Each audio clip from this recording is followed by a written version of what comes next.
Right. Okay. So you are also eminently qualified, having said what you've said, yes, to comment on the national picture as it impinges upon the Mwananchi. We're living at a time when our doctors and nurses are threatening to go on strike. yes. Are you, as a professional, sympathetic with their desire to get paid more money?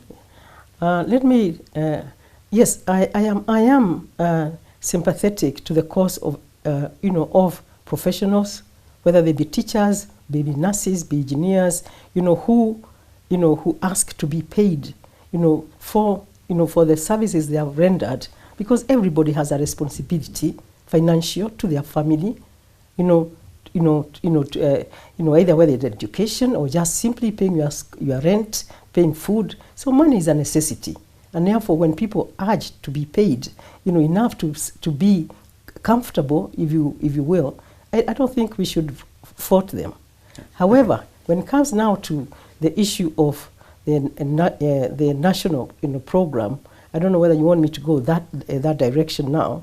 I think we are, as a country, on the right path when we are determined to offer comprehensive, health care, to all our citizens, because health is a right for everybody, just like education is a right. And I went to school during a time when you could go to school even if you came from, a poor background, because there were bursary funds.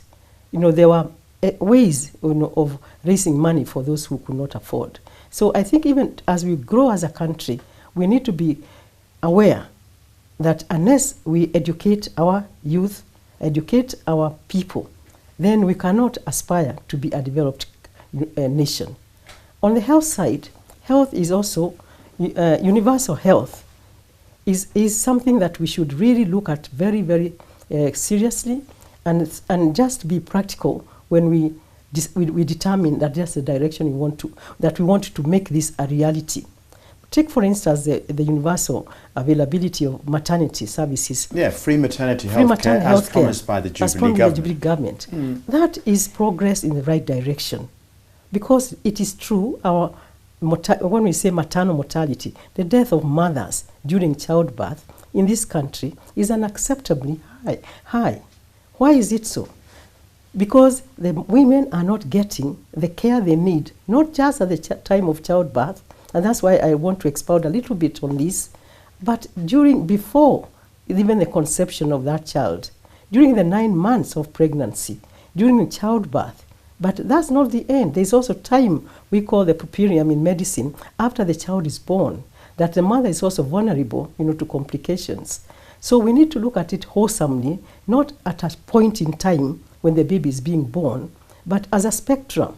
From the time before that girl conceives that baby, what is the health, issues that we need to address? Then when they conceive, 9 months, what are we going to do so that we actually take care of that baby before it is born? Then at the point of birth, then we come now again, take care, but then we don't end there. The separation of the mother and the baby, which is childbirth, is not the end. We end up with a mother and a baby. That baby could have a problem. What is going to happen to that baby if you just given free care for as I say, the separation of the mother and the child? Then we need to look beyond. The first month, we call I'm a pediatrician, is also a very difficult time, and that's when we lose also a lot of babies. So we look at the whole spectrum, and then we say, yes, the decision to give free maternity care is a good policy in the right direction. But can we look at the details? Can we look at what I've just said? Yes. Can we look at the capacity?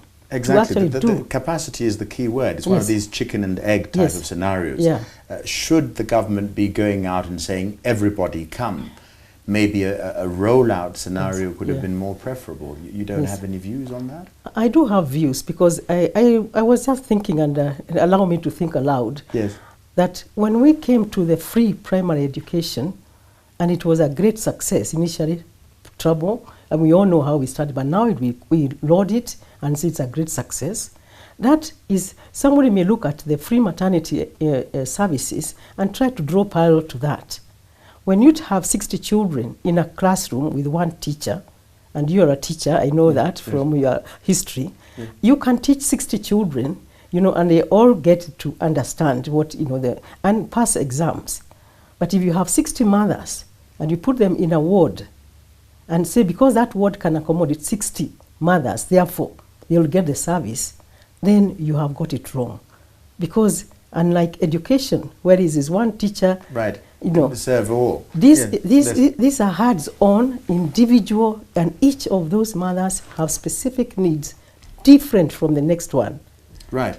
And therefore, you must take into consideration the needs of these 60. Right. And therefore, by trying to take, because when you lack capacity, and let's not just talk about capacity in terms of the number of people or number of nurses and doctors, you have to look at skills. Because, skills, capacity and skills development must take high priority. So that as we tell these mothers to come, and I'm saying it's a good thing, let us also be able to separate them. There are high-risk mothers, high-risk pregnancy, we call it. Right. There is a low risk, and there's a medium risk. When I learned medicine, there are those who, even at home, can be delivered. A mother who has had 2 babies normally, and has attended with a midwife.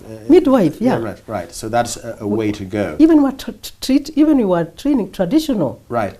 I would so that they're traditional, birthing, so midwifery, all of these options. I want you to educate us in this forum about the incidence of your speciality, heart diseases. Are there many in Kenya? What are the statistics?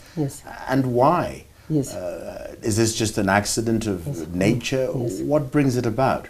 Because you're talking about education. Yes, exactly. Let me pick the string from the time of newborn, where the mother has delivered a baby. So the baby who is delivered could be, in most of the cases, I would say 90% of the babies are normal. They are ready to go be breastfeed and go home. There's another 10% who have a variety of conditions they are born with. Either they are premature, or they have come with respiratory problems, or they have come with a heart problem, or they have come with a neurological problem, or they may even come with other birth defects, a missing leg, a missing arm. So the heart children that we're talking about come in that 10% of the total births. And it's not to say that 10% of children born have heart problems. I say 10% will have some problem. Now, when you come to heart problems specifically, the statistics are quite clear. 7 out of 1,000 children born will have some heart problem. Now, that's my area of specialization. That's a study I've even done at Kenyatta National Hospital during my postgraduate studies to confirm that these are the statistics. And these children are born with a heart problem, not because anybody did anything wrong. Something goes wrong, as I say, with the computer programming. During the formation of the organ, something just goes wrong. We don't know. You don't know. But there are some medicines that mothers can take that can predispose.